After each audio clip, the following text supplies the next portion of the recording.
သူများကိုအပြစ်တင်တာသူများကိုကဲ့ရဲ့တာဟာကိုယ့်ပေါ်မှာပြန်ပြီးတော့ကြာရောက်တတ်တယ်ကြီးမားတဲ့အပြစ်တစ်ခုပြန်လေကိုယ်ကြောက်ဒါကိုအလွန်တတိထားเสียကောင်းလောကလူတွေဟာအပြစ်တင်တာလဲလွယ်လွယ်ကူနဲ့လုပ်တတ်တယ်ကဲ့ရဲ့တာလဲလွယ်လွယ်ကူနဲ့လုပ်တတ်တယ်မြတ်စွာဘုရားသခင်ကိုရမြတ်ရဲ့အဆုံးအမကိုဒီနေရာမှာမှတ်သားသင့်တယ်ပေါ့ဒါနေ့စဉ်ဘဝမှာအရေးကြီးတယ်လူတိုင်းလူတိုင်းရဲ့နေ့စဉ်ဘဝမှာနှုတ်ကိုစောင့်စည်းခြင်းဆိုတဲ့နှုတ်ကိုစည်းကမ်းချက်ထားတာအမြဲတမ်းတန်ဖိုးရှိတယ်လူလောကမှာလုံနေကြတာ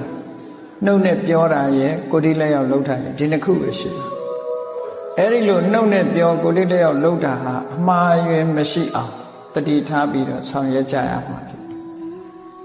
ပြစ်တင်မှုကဲ့ရဲ့မှုနဲ့ပတ်သက်ပြီးသူတစ်ပါးရဲ့အပြစ်ကို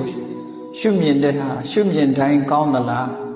ကဲ့ရဲ့တာဟာကဲ့ရဲ့တိုင်းကောင်းသလားလို့ဆိုမကောင်းတာတွေအများကြီးရှိတယ်နော်မကောင်းတာတွေအများကြီးရသော်ဘုရားကဟောထားတယ်ပရဝိဇ္ဇာနုပတိတ္တသူတစ်ပါးအပြစ်ကိုရှုမြင်တတ်တဲ့ပုဂ္ဂိုလ်လောကလူတွေဟာကိုယ်နဲ့ပတ်ဝန်းကျင်မှာကြည့်ဘယ်သူကပြင်ဘာလုပ်တာပဲဘယ်သူကပြင်ဘာပြောတာပဲ